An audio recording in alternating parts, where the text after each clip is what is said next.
She slammed my nephew's head into a shelf, then crushed his birthday cake under her heel. So I broke her jaw, right there in aisle 4. But that wasn't the end. The police came. The footage leaked. Her life collapsed in front of millions. Then one day, she showed up at my door. What she said, even I didn't see it coming. The supermarket gleamed under cold, white lights. Everything too perfect, too polished. Shelves lined up like soldiers, displays arranged with artificial smiles. In this pristine world ruled by HOA standards and whispered judgments, we didn't belong. But my nephew didn't know that. He was 11, quiet, fragile in ways that made me ache. His words didn't come easily. He spoke with a soft stutter, as if the world had taught him early that his voice didn't matter. I watched him from a few steps back as he stood in front of the bakery display. His fingers trembled slightly over a chocolate cake, rich, glossy, the same one he chose every year for his mom's birthday. He didn't say a word. He just looked at it with a kind of reverence, like it was more than dessert, like it was a promise he hoped he could keep. And for a moment, it felt like we were safe. Like maybe, just maybe, this day could pass without incident. "Is this one okay, Uncle?" he asked, finally turning to me. I nodded. "It's perfect, buddy." He smiled, tiny, shy, but real. I wanted to freeze that smile in time. I didn't know it would be gone in less than a minute. A shadow passed behind him. He didn't notice. I did. She wore white, pearls, heels that clicked like gavel strikes. Karen Whitmore, president of the HOA, self-declared queen of the community. And from the moment her eyes landed on my nephew, I knew something was about to break. She slowed. She sneered. And then, she reached. What came next would shatter more than a smile. It would shatter everything. She didn't say, "Excuse me." Karen Whitmore never did. She simply stepped in, her perfume hitting like a wall, and cut between us like she owned the air we breathed. Her eyes drifted down, scanning my nephew the way someone might glance at a stain on silk. She laughed, a dry, precise chuckle, razor sharp. "Oh, how adorable," she said, voice dripping with venom disguised as honey. "Is this your helper, sir? Or did the store start letting in community service cases?" My nephew froze. He still had the cake in his hands, holding it like it might break if he moved too fast. He didn't answer. His lip trembled. I took a step forward. "We're just picking out a birthday cake. You can move along." Karen tilted her head and gave me that look, like I'd just barked from the gutter. "Oh, I wasn't talking to you. I was talking to this little thing," she said, pointing at the boy like he was furniture. Then she snatched the cake from his hands. "Chocolate?" she scoffed. "How original. And I'm sure your mother would have loved this store-brand sugar bomb, assuming she even has teeth." My nephew's voice cracked, barely a whisper. I thought she'd like..." Karen rolled her eyes, then, without warning, shoved him. It wasn't a bump. It wasn't clumsy. It was intentional, calculated. He stumbled, hit the corner of the metal shelf, and collapsed to the ground, crying out. A smear of red bloomed on his forehead where skin met steel. The cake rolled away, crushed under the heel of Karen's pointed shoe. Silence. Not a single customer stepped in. Karen adjusted her dress like nothing happened. Then, with the audacity only someone truly sick could muster, she pulled out her phone and started recording him on the floor. "Smile, sweetheart," she said, voice sing-song. "You just got your 15 minutes. I clenched my fists. My nails dug into my palms. My body was already moving before my brain gave permission. Her smile widened when she saw me approach. "Oh? Daddy's mad? Are you going to write a strongly worded letter to the HOA, big man?" I didn't speak. Not yet. Because what I had to say, she would feel. And when she did, the whole store would feel it too. If that was your nephew, would you have waited? Type 4 if you'd have stepped in faster. My feet struck the linoleum like thunder. The lights felt brighter, harsher. Every breath dragged through my throat like broken glass. Karen hadn't moved. She stood over my nephew, smirking, one hand holding her phone, the other perched on her hip like a bored judge waiting for someone to beg. "Pick him up," I growled. She didn't flinch. Instead, she leaned slightly, tilting her phone toward me like I was just another character in her twisted show. "Oh, relax," she said, voice oily. "It's not my fault your little charity case can't stand straight. Maybe he should crawl, since that seems more his level." I saw red. Not metaphorically. I saw it, flashing behind my eyes like a fire alarm triggered in my soul. People were watching. Employees, shoppers.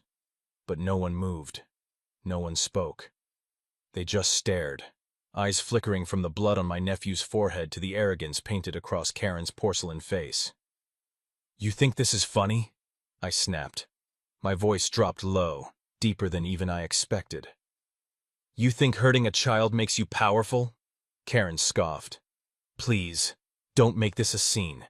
If you raise your voice again, I'll have HOA security ban you from this entire complex. You won't even be able to park here without my say-so." I stepped closer. She didn't back up. Instead, she leaned in, close enough for me to see the shimmer of her lip gloss and the malice in her eyes. "I run this place," she whispered. "People fear me. And you? You're just another no-name brute with a broken kid and a temper problem." She patted my chest, actually patted me, like I was her dog. That was it. I didn't need permission. I didn't need justification. I needed justice. And justice was coming. Not in words, not in legal threats, but in motion. Slow, precise, final. I turned to look at my nephew, still on the floor, still bleeding, still trembling. Then I turned back to her. "No," I said. "You don't run this place anymore." Karen blinked, confused, still so sure she was untouchable. But that was the last second she'd ever feel safe again. She laughed, not loud, not manic, controlled, like she'd already won. "You're bluffing," Karen said, stepping back half an inch, just enough to keep her balance on those ridiculous heels. "Men like you bark, but you don't bite." I didn't bark. I moved. One step forward, my knee launched up with full force and slammed into her gut. Her breath exploded from her chest in a guttural wheeze. The smirk died. She folded, violently, arms clutching her stomach as the wind was stolen from her lungs. Her phone clattered to the floor. I didn't stop. As she staggered back, eyes wide, mouth gasping like a fish out of water, I stepped with her, pivoted, and drove my left elbow into her jaw. Crack! The sound echoed across the bakery aisle like a hammer on tile. Karen flew sideways, her heels skidded, then snapped. She crashed backward into the display of wine bottles. Glass shattered. Liquid poured. She screamed. But it wasn't just pain. It was the first time she'd ever tasted fear. She hit the ground hard. Legs tangled. Dress soaked in Cabernet and blood. Mascara streaking down her powdered face. For a heartbeat, the world froze. A single cork rolled across the floor, like the final note of a symphony that had just torn the air apart. Then someone gasped. Phones went up. Cameras clicked. A kid whispered, "Holy shit." Karen lay still, trembling, her lips parted, trying to form words, but all that came out was a gurgle of saliva and ego. I stood over her, chest heaving. I didn't touch her again. She looked up at me, wide-eyed. She tried to sit up. Failed. "I warned you," I said coldly. My voice didn't rise. It cut. "You put your hands on a child. You mocked his voice. You laughed when he bled." I stepped back, just one stride.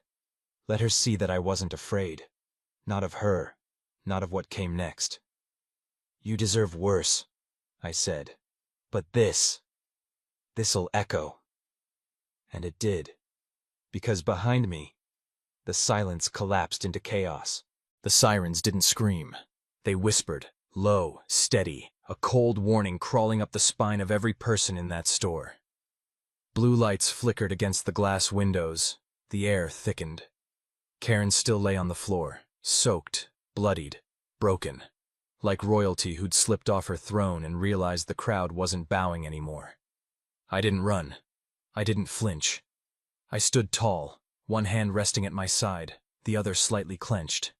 My nephew now sat up against the base of the display, clutching a paper towel someone had handed him. His eyes never left mine. The glass doors hissed open. 2 officers entered, both calm, both sharp-eyed. The taller one stepped forward. "What happened here?" Voices erupted, shaky, scattered. One woman. "That lady shoved a kid." A teenager. "It's all on live stream. Check TikTok, it's blowing up." Another shopper held up her phone. "I got the whole thing. She attacked that boy first." The officer's gaze landed on Karen. She tried to sit up, but her arms slipped in the wine pooling beneath her. I was assaulted," she shrieked. Her voice cracked, hysterical and high. He hit me! You have to arrest him! He's violent! He's dangerous!" The officer ignored her plea. He turned to me. "You strike her?" I nodded. "Yes." The silence was deafening. He took a long breath, then pointed to my nephew. "That your boy?" "My nephew," I answered. "And she shoved him headfirst into a shelf, for touching a cake." The officer turned. "Ma'am," he said, now speaking to Karen, "do you have any proof he touched you first?" Karen blinked. Her mouth opened, then closed. She looked around, but no one came to her defense. The officer turned back to me. "No cuffs," he said to his partner. Then, he looked me dead in the eye. That was justice. Precise. Deserved. Karen gasped like she'd been punched again. "You're taking his side? He attacked me in public." The officer took a step closer to her. "You laid hands on a minor. You mocked him.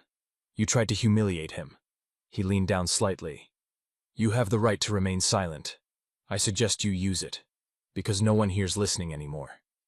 He stood, looked at me, and nodded once. "You're free to go." Still watching after the cops said deserved? Comment "still here" if you didn't blink. Karen was still screaming as I walked out. Not from pain, from disbelief. From the gut-wrenching horror that for the first time in her life, the world wasn't listening to her. It was watching her. And it was laughing.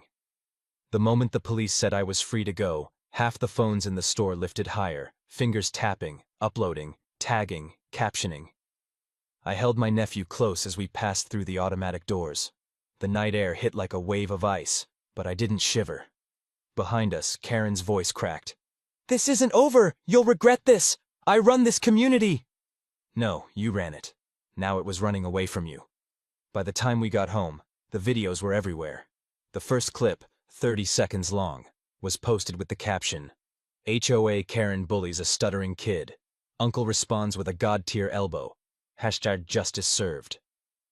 It hit 2 million views by midnight.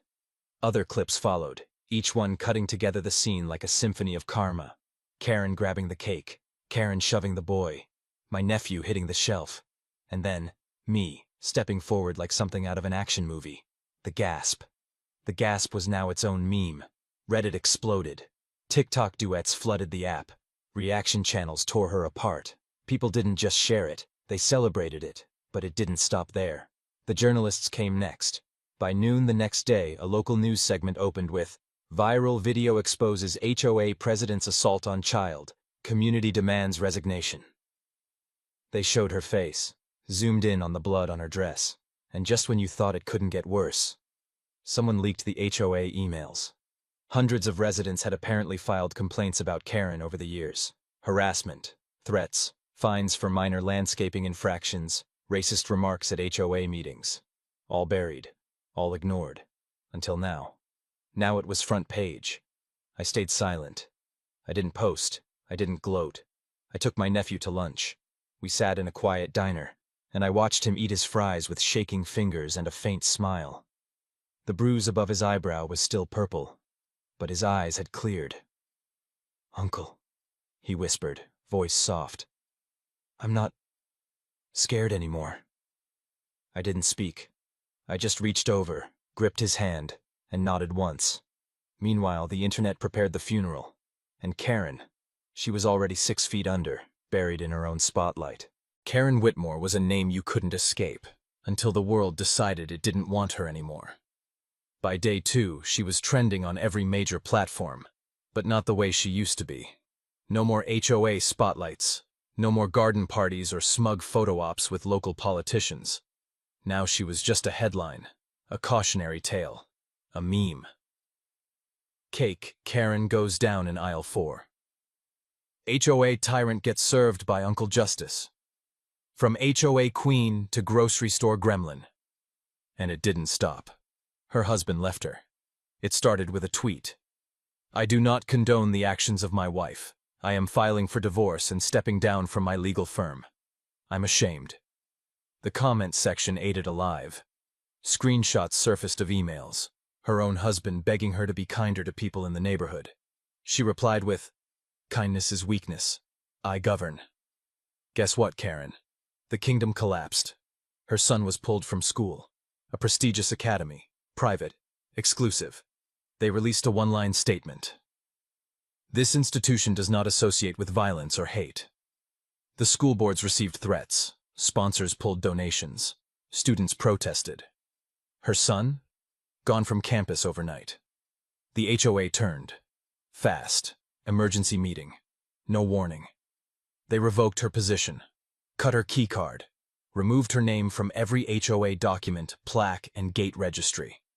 Even the brass nameplate outside her home, Whitmore, HOA president, was ripped off and thrown in the trash. Someone filmed it. The clip went viral. Again. And then came the posters. Stapled to telephone poles. Pasted on stop signs. Plastered on the HOA clubhouse walls. Karen's face. Screaming. Makeup smeared. Blood on her cheek. Cake in her hair. Freeze-framed from the video like a villain caught mid-monologue. Beneath it, one sentence in bold block letters. She called it power. We called it abuse. I walked past one of those posters 3 days later. My nephew saw it first. He stopped. Stared. He asked, "Do you think she's sorry?" I thought about it. I pictured her in that moment, on the ground, wine-drenched, bleeding, humiliated. Not because she was weak, but because she believed for too long that no one would ever stand against her. I don't care, I said. Sorry doesn't erase damage. He nodded slowly. We kept walking. Behind us, the wind ripped one of the posters half off the pole, fluttering like a flag surrendered too late. The invitation came in a white envelope. No fancy gold trim, no embossed seal. Just a quiet message that struck like lightning. You and your nephew are invited to speak at the City Hall event for Children's Protection Week. I showed it to him. His eyes widened, and he froze. Like the very idea of speaking to anyone, let alone a crowd, was too much. I almost said no for him. But then he surprised me. I want to, he said softly. I think I have to. City Hall was packed. Reporters, teachers, parents, kids, the mayor, local media. Karen wasn't there. Of course not. Her name was still radioactive, but her absence screamed louder than any speech. My nephew sat beside me, clutching his note cards like lifelines. He wore a new shirt, still a little oversized. Still him. When they called his name, he looked at me. I didn't speak. I just gave him a nod, the same way he nodded at me that day in the store. Blood on his forehead, hands trembling. He walked to the podium.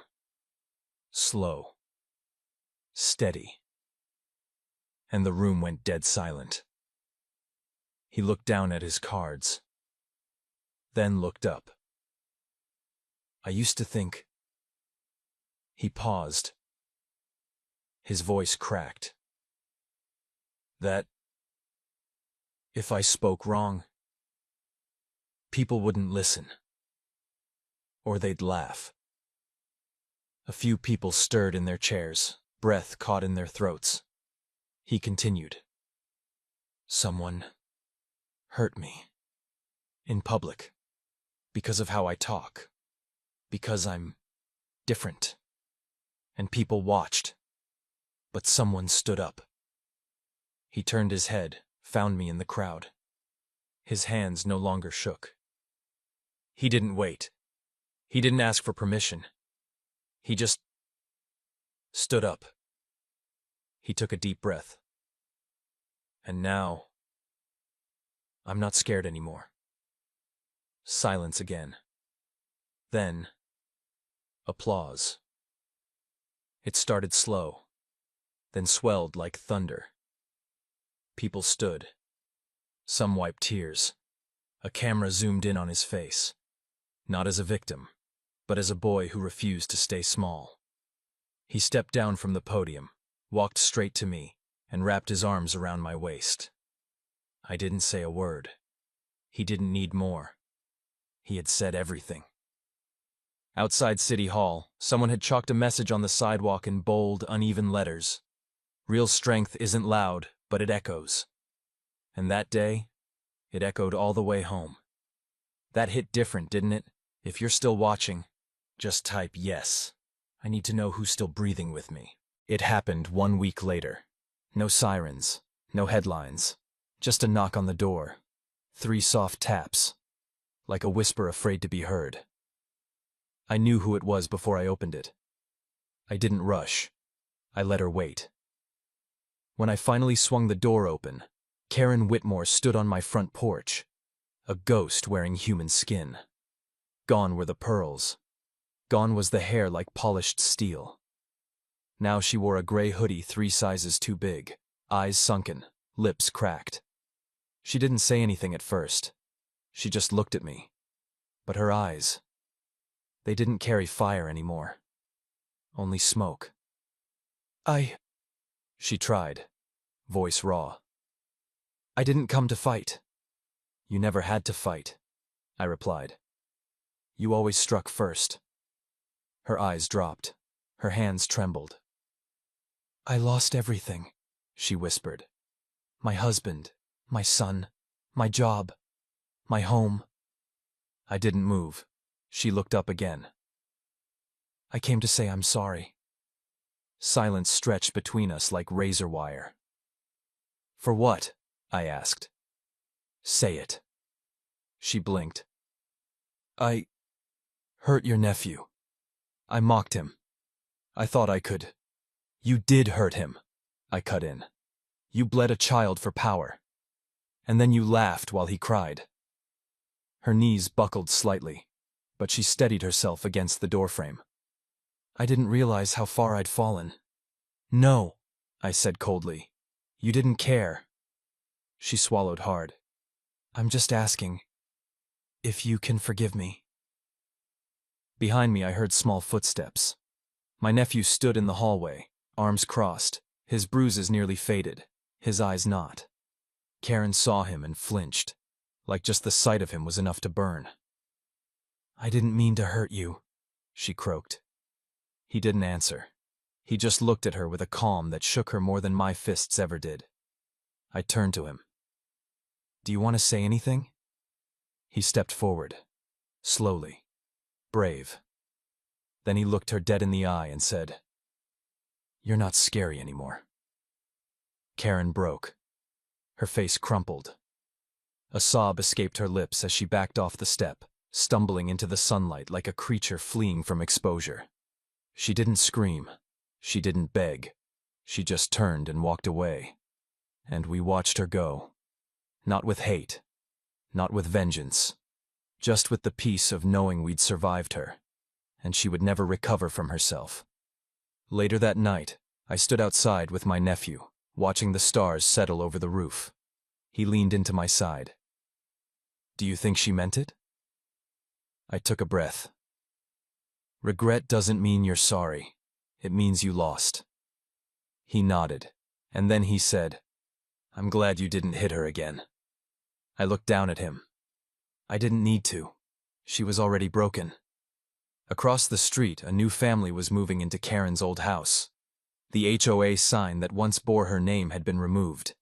In its place, someone painted a phrase on the wooden fence in quiet, permanent black.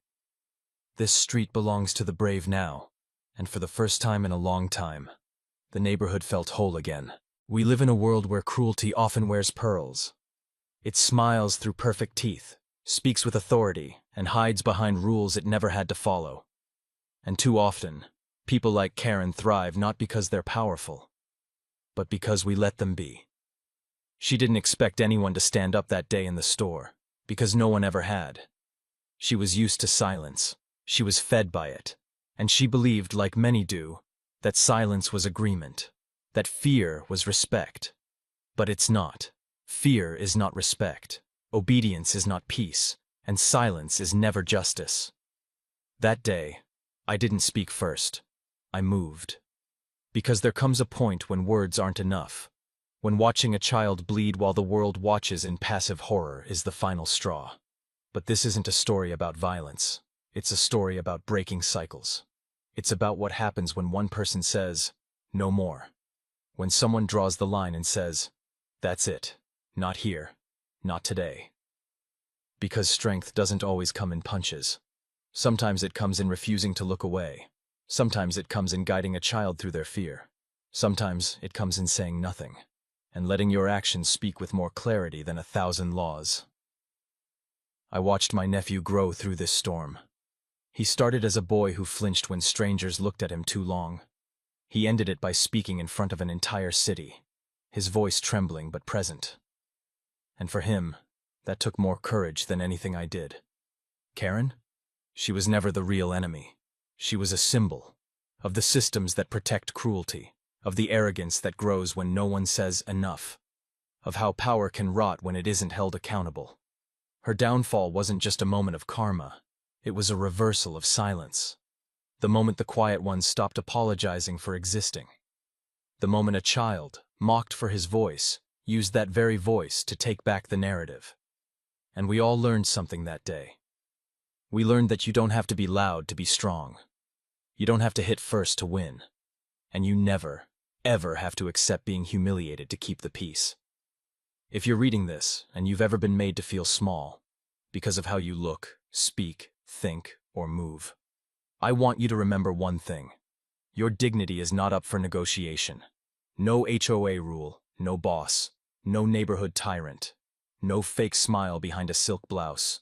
No one gets to take your humanity, not without a fight. And sometimes, that fight isn't physical. It's showing up, speaking up, standing next to someone who needs you, even just looking injustice in the eye and refusing to blink. That cake my nephew picked out? We got another one.